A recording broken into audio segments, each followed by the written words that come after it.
Well, welcome to the Human Intimacy Podcast. Dr. Kevin Skinner with Maryanne Michaelis, licensed clinical social worker.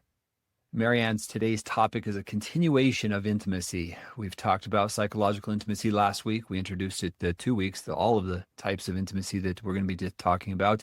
Today, we get to dive into verbal and emotional intimacy. Before we do that, Maryanne, I want to just highlight some things coming up at the Human Intimacy Conference, the second annual one, which will be March 13th and 14th online with some incredible presenters, Dr. Karen Strange, my good friend Dan Oakes, Dr. Theobald.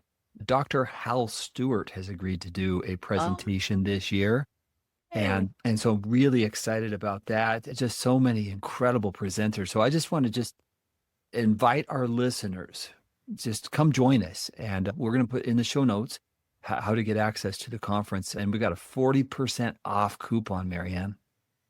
I'm so excited to hear about Hal Stewart because I know he's just done a lot of research regarding men who get stuck in their recovery and where they kind of plateau. So that's phenomenal. That list that you shared, I know there's more as well. Yeah. I want to just clarify. I know last year what our setup looked like. We had the first day, the Friday, we had a track for betrayed partners that was running concurrently with a track for partners who had betrayed their spouse. Is that the same track this year? Yeah, actually, so the day one is the same. We have people who are acting out and people who are looking to heal from betrayal. So individual tracks that day, a Q&A at the end of the day with experts where you can ask questions. Dr. Sherry Keffer, who's going to be presenting again, and Chris Cristiano, and we've got yourself who's going to be speaking. I'm going to be talking about empathy and compassion in the healing and the recovery process. And then day two, we're going to be just a phenomenal outline for couples. We've got Michelle Mays coming back, and she's going to be doing a presentation. I mean, this thing is absolutely loaded with phenomenal professionals. But the couples day, Dr. Dave Robinson's going to be back with us. And so we've got just some incredible presenters. And what's going to happen on the second track that day, some individuals are going to not be able to do it live, so they're going to give us a recorded presentation. So we're going to actually have that second track, which is pre-recorded sessions where people will have access to that and they can watch those at any time as well. So we're going to have that second track. There may be a couple of live ones, and we'll have recorded ones at that same time. That second track is going to be a wide variety of topics just related to healing, recover. A lot of couple healing will be in that pre-recorded session. Jeff Stewart will be back with us. I can't believe how many incredible experts are going to be with us this year. It's exciting. Thank you for explaining that. I've had some clients ask, and so we just want to be really clear. I had some clients who were like, where do we show up? Where do we go? So it's going to be online. It's in Mountain Standard Time. So it starts at what time and ends at what time? So it depends if you want those who are doing yoga. I've got Yoga with Lo back again this year. I mean, everybody loves her. I mean, she's just incredible. Trauma-informed yoga. She's just phenomenal for yoga. She's going to be doing early morning. So it's actually going to be starting at 7:30 on both days where she'll be doing a yoga track for an hour. Every time she presents, everyone says, can she come back? Can she come back?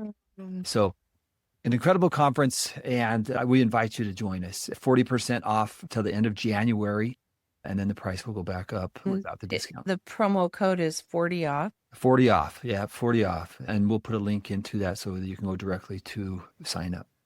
And can we just talk really quickly pricing, just so everybody knows? So it's $295 for an individual. And a 40 off, you'll get 40% off, whether it's a couple or individual. Okay, so it's $295 per an individual, and it's $295 for the couple per ticket. All right. So with that, so it's $295 for an individual without the discount. It's $590 for the couple without the discount. But right now there's the 40 off promo, which cuts out in half. We hope that you take advantage of this because this is a great time to jump in and work on healing, whatever that looks like for you. And one of the other things that I'm doing is that when they sign up, they get access to all of last year's presentations as well. Oh, wow.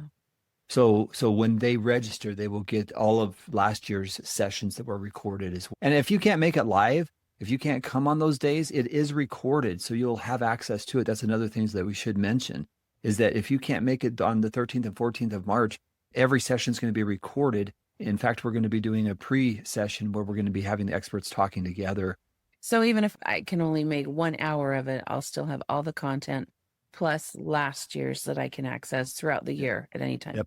At any time on demand. Awesome. That's fantastic. Thank you, Dr. Skinner.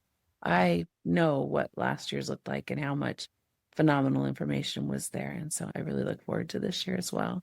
Thank you for putting this together. I know it's just invaluable resource. It's a lot of fun. I get to talk with all my friends and have them present, which, I mean, our community has some incredible experts, and just hearing them makes me a better therapist. I know last year that we had therapists who signed up just because they wanted to learn from some of these individuals. So, I mean, it's just a lot of good content. So I don't know if you want to go here or not, Dr. Skinner, but I also saw a Katie Skinner with Oh, yeah. she's Yeah. Yeah. So my wife just graduated with her master's degree in social work, and she has been working really hard on the concept of differentiation in couple healing. And so she's going to be doing a presentation on helping couples learn how to differentiate as they go through the healing journey. And that Well, concept differentiation, I'm going to actually have to have her come on with us as she talks about it. yeah, awesome.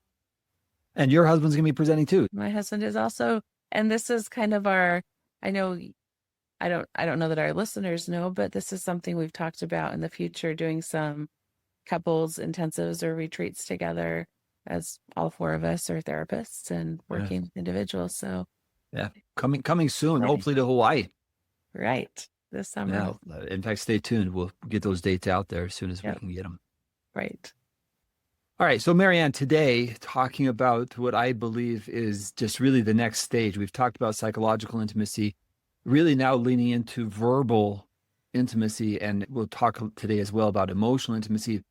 But if I was to talk about verbal intimacy, I might say something like, Maryanne, tell me about what's been going on in your life. A year ago, I had the opportunity to participate in as a co-author for an amicus brief for the Free Speech Coalition versus Paxton U.S. Supreme Court case. And as an addiction professional, I got to put together data and share experience of my clients and what I've seen, the impacts of pornography on individuals and children. And so the case was really about protecting children online, accidental exposure to pornography. And yesterday I had the opportunity to be in a different Washington and to testify on a bill for age verification here in my state. And today we're talking about that verbal intimacy. And I think we've got to start at showing up and being able to say, hey, here's where I'm at. And what I saw yesterday as I testified, I know public speaking isn't everybody's forte. A lot of people, that's one of their worst fears. Yeah. Yesterday, I saw a mother show up and say, let me tell you about my son who became addicted to pornography and was incredibly depressed, and it led to his suicide. There's some incredible, incredible vulnerability just being able to show up and say, here's my story, here's my pain, let me share it with you. And there were other people who showed up who were very passionate as well. And when we're talking about intimacy, we're not always necessarily talking about doing it on a broad stage, like with the U.S. Supreme Court or state legislature, but being able to start and say, how do I use my words, whether it's in writing, whether it's verbally, how do I allow my words to let you see into me?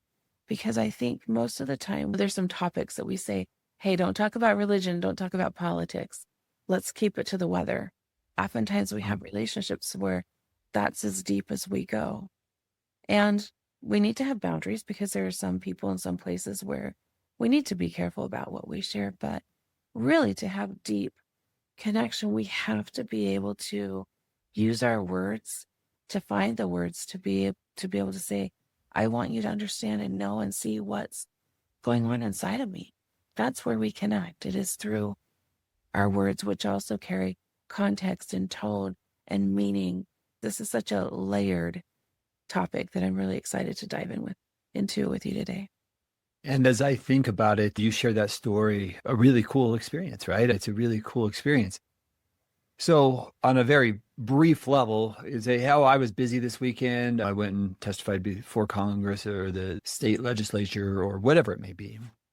And it could be really a growing conversation. It can be stymied just by, oh, that's cool. But if I was to say, wait a second, tell me more about that mom, what you heard her say, and what you felt. Now I'm going into emotional intimacy, and the two of them just overlap because we're talking about this story, but your emotions changed as you told her story.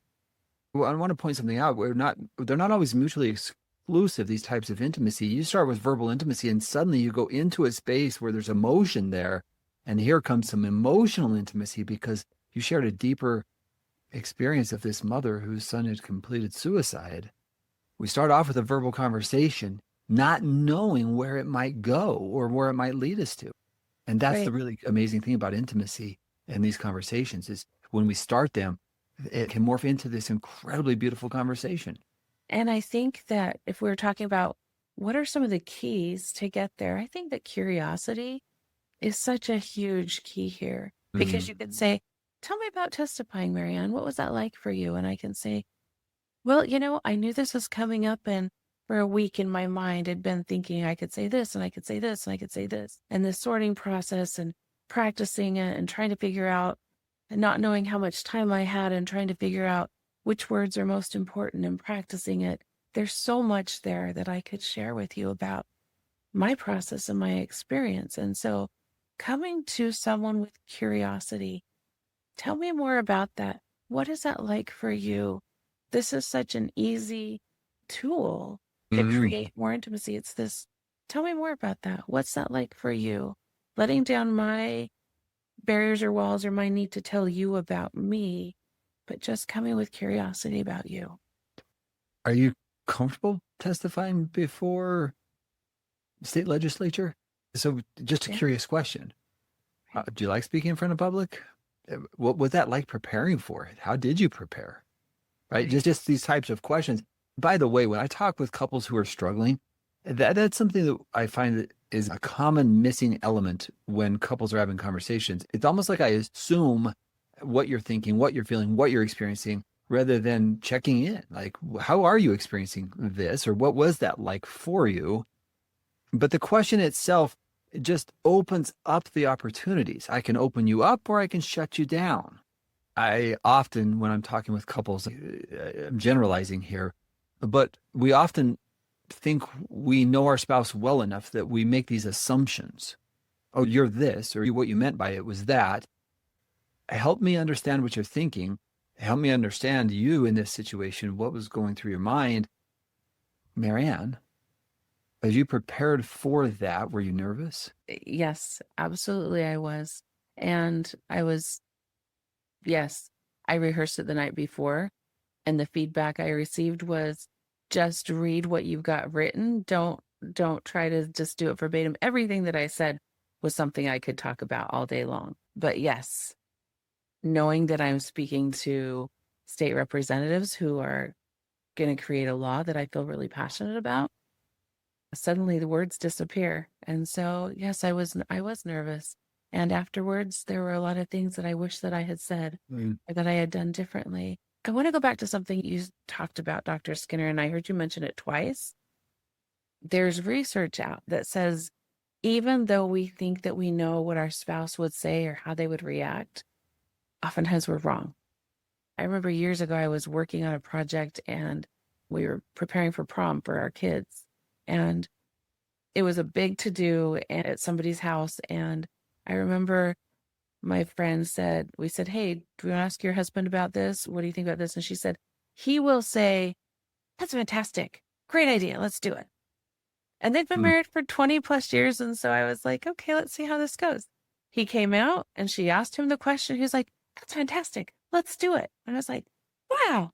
Like she knew, she could predict what her husband would say. But the research says that even though we may have been married to our spouse or we've been in this relationship for a really long time, we actually aren't usually that accurate on knowing and predicting how they'll respond.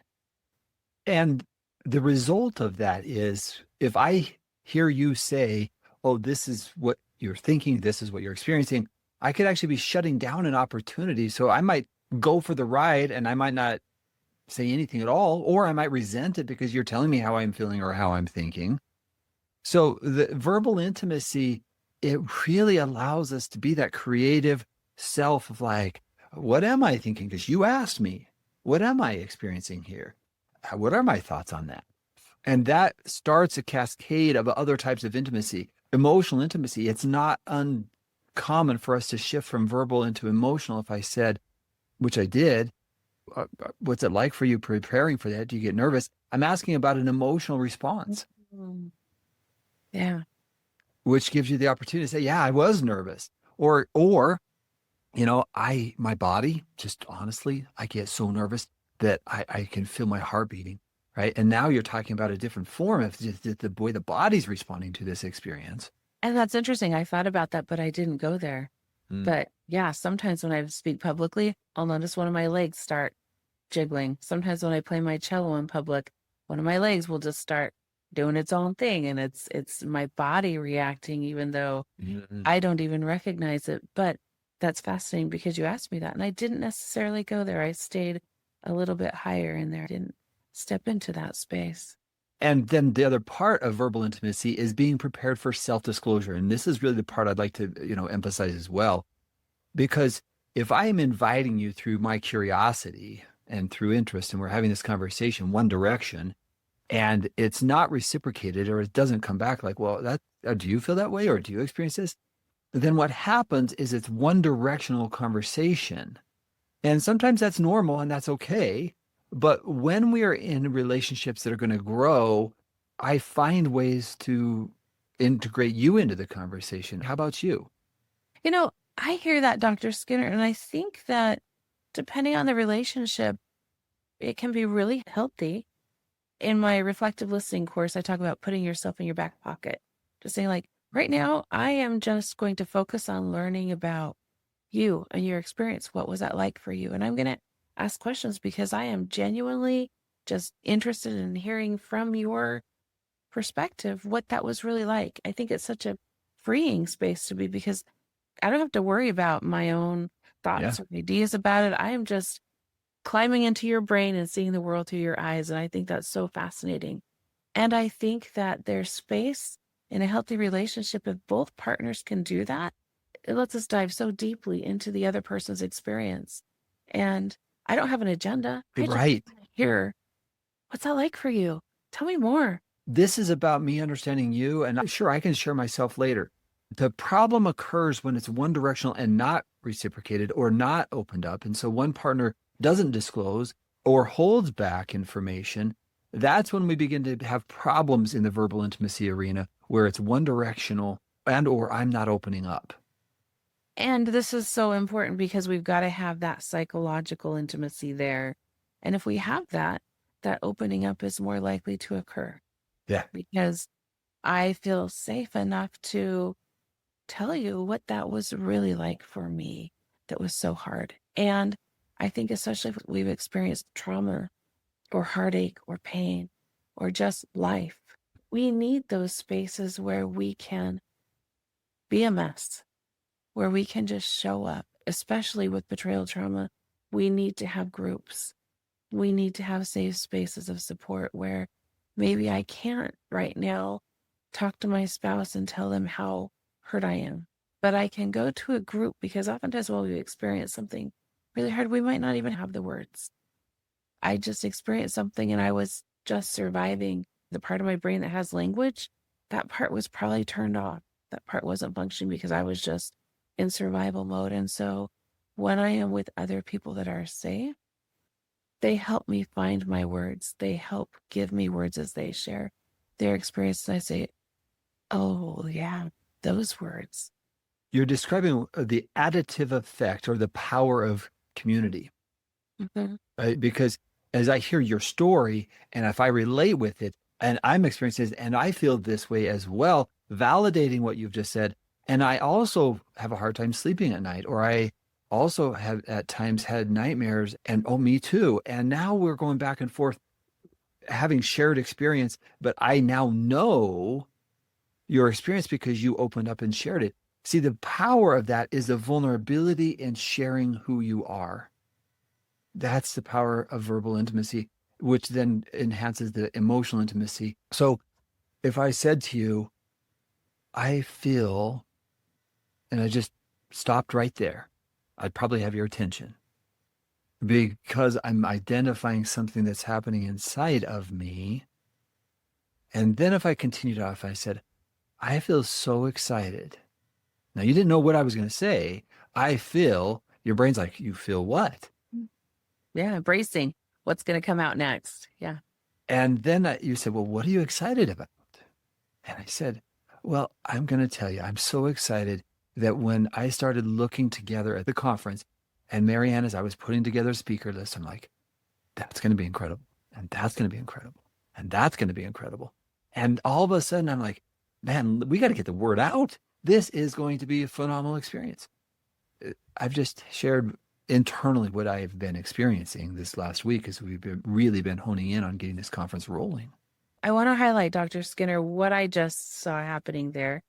So these words, I feel, when we use I feel statements, it primes the other person to say, hey, I'm going to dive into some vulnerability here. When you said, I feel, as I started looking at the people who we've got lined up for this, your body language changed, your energy changed. And there were so many parts of nonverbal communication that showed up. Your tone changed. Everything that I could see. So for those of you who are viewing this on YouTube, you'll definitely get to be able to see. But there's an energy that changed. Your voice changed. Everything changed. And I could feel inside of me, because we have mirror neurons, that my body's picking up what's going on for you.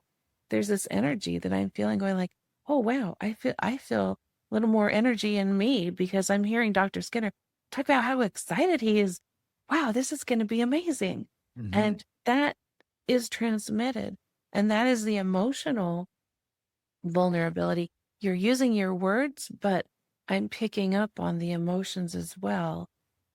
You're describing mirror neurons, right? And it's contagious, right? When I feel something and I share it and you share something, the contagion of that, it's like now we're feeling a part of something. We're together having this conversation in a group. It's a very similar thing. So I want to be a little bit practical for a second for couples as we get ready to close up.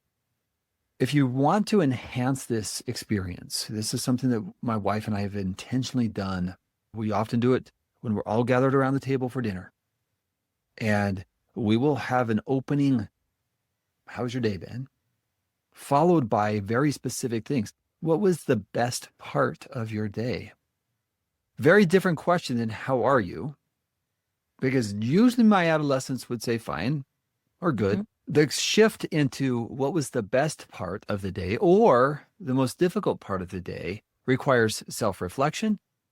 It requires me to think, scan through the day.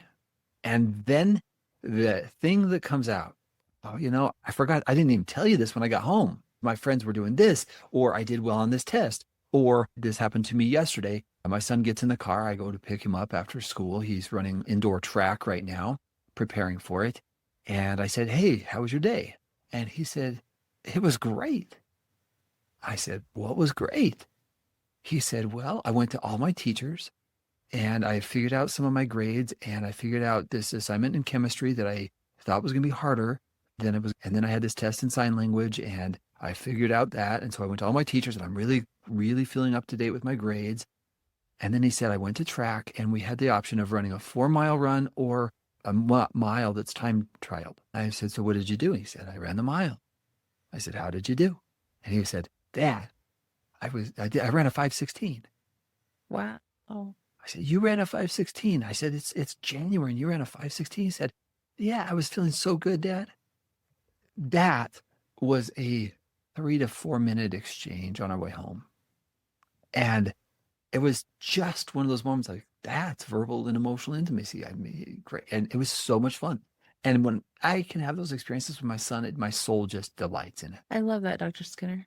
And what I heard you talking about was your son feels safe. Your son feels like you are ready to hear him, wanting to hear him, engaged in his life, and excited to support and cheer him on. And that's such a gift. Such a gift.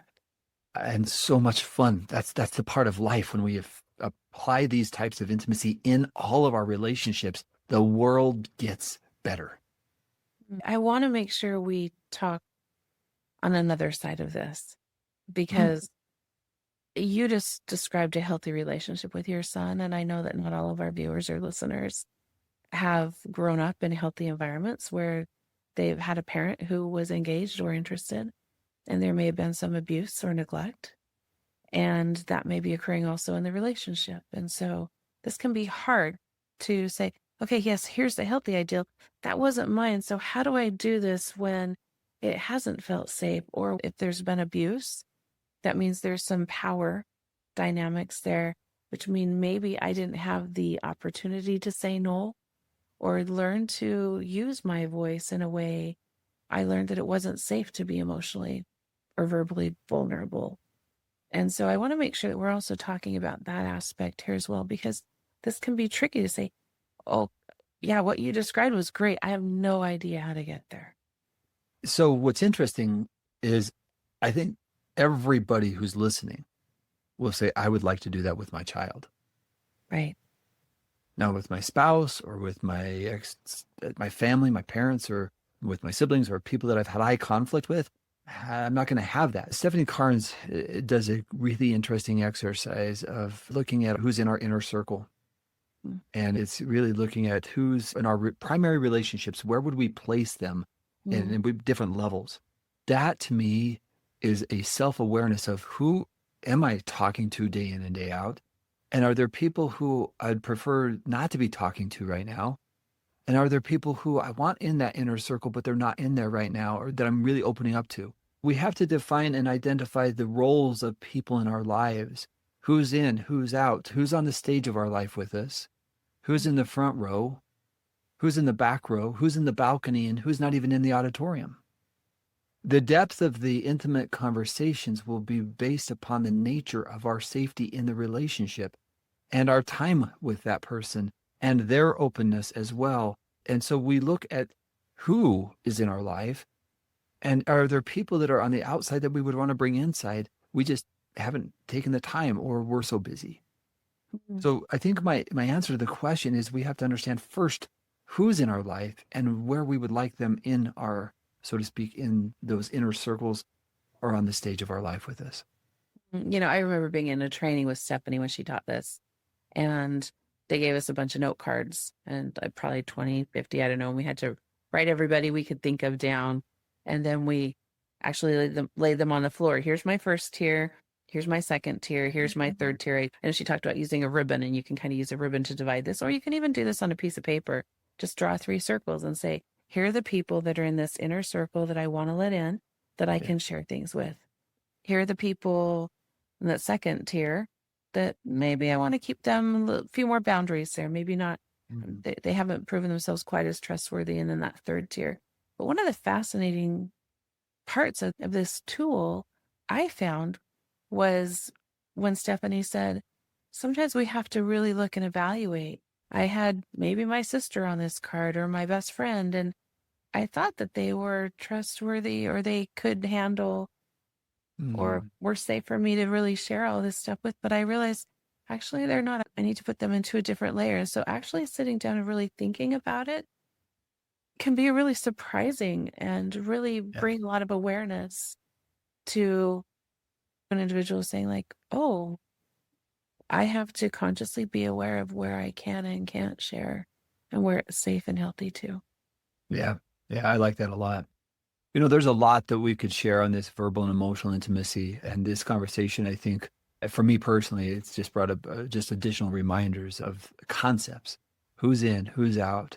Am I safe? Am I comfortable? Am I holding back? If I'm holding back, why am I holding back? These are the types of questions I invite all of us to consider. And then as we get ready to close, if you struggle with verbal and emotional intimacy in your relationships, start simple. Be curious. Show up. Listen intently. Ask questions. Follow up with, and then what happened? And tell me more. And I'd love to learn more about this, or learn more about you. And what you'll find is most people, there might be some initial hesitancy just because they're like, what are you doing? But if we will do that consistently, They're going to be like, this is real. You genuinely do show interest in me. You do care. Over the years, as I've talked with individuals about people who've had the most impact on their lives, the answer always is they just were there. They shared, they listened, they talked with me. They were curious about my life. So that to me is just a starting point. I mean, there's other types of intimacy, but that's, we've got the psychological, but really let's focus on verbal and emotional and get better at it. I think my wrap up for today, Dr. Skinner, I am going to quote the ever wise Shrek. So here you go, ladies and gentlemen. I am quoting Shrek, but if you've been my client or you've worked with me, you know that I love this phrase. And he is talking about bodily functions, but I think it's so applicable here. He says, better out than in, I always say. And with emotions, I believe that better out than in. Now I need to do it in healthy ways, controlled ways, where I'm not abusing or hurting other people. But I think it's so important. If I were to underscore what's the biggest takeaway for me in this space, it is about showing up. If I'm keeping everything in and I'm not sharing what I'm thinking or feeling, you don't know me. That's not intimacy. And so to have intimacy, we have to be able to show up with the emotions to let them out. And I would also encourage our listeners and viewers to always remember, we always want to use I feel statements, not you made me or you're so or you should. Those are blaming and shaming. And when we use, like looking at our language, if we're using blaming and shaming language, it closes doors versus when this happens, I feel, or I experience this, that I feel gives me ownership. And that is the key to connection. It is me being able to show up and share with you where I'm at, what I'm experiencing, and it being a safe place for me to be able to do so.